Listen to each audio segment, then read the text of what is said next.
جدد حياة القلب بالقرآن كي تطمئن الروح بالإيمان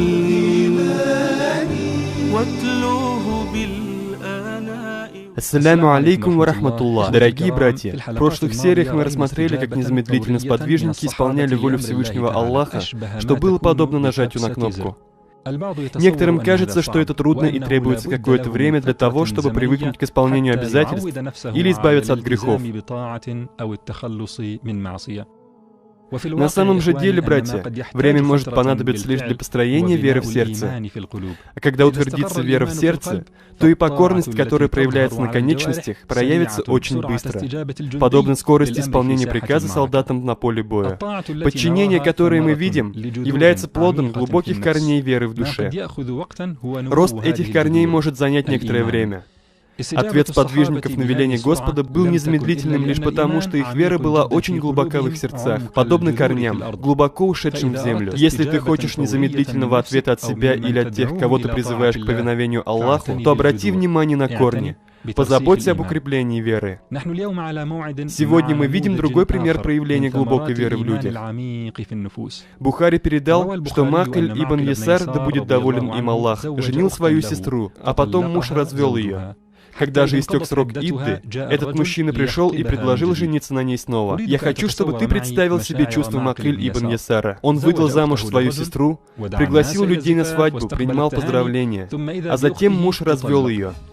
Прошел день, два, месяц, второй, третий, а муж не возвращается.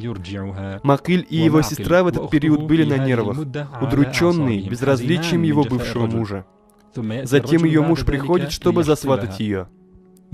Какой была реакция Макль? Он сказал тому мужчине: «Я выдал ее за тебя, привел к твоей постели, почтил тебя, не отвергнув твоей просьбы, и ты развелся с ней, а теперь ты пришел ее сватать? Нет, клянусь Аллахом, она никогда не вернется к тебе». Вполне ожидаемая реакция. Мужчина был неплохим человеком. К тому же женщина хотела вернуться к нему.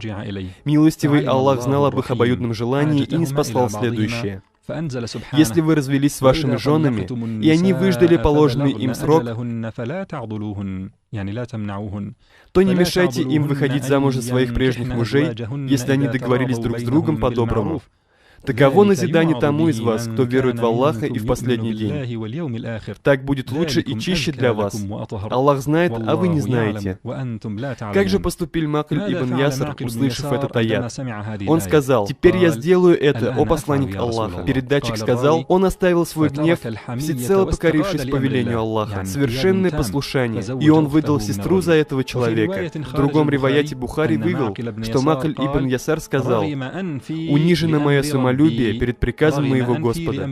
То есть я был опущен носом в землю. В наши дни может случиться такое, что к тебе придет зять сватать твою дочь после того, как он с ней развелся. И, возможно, ты скажешь: «Ни за что. Я поклялся, что не выдам ее за тебя, и я не размазываю свои слова о землю», то есть не бросая слов на ветер. Макль ибн Ясар сказал: «Не только слова мои размазаны о землю, но и мой нос был утерт о землю перед приказом Аллаха». Стремитесь быть похожими на них, если вы не из их числа, ведь уподобление благородным людям — успех. Ассаляму алейкум ва рахматуллах.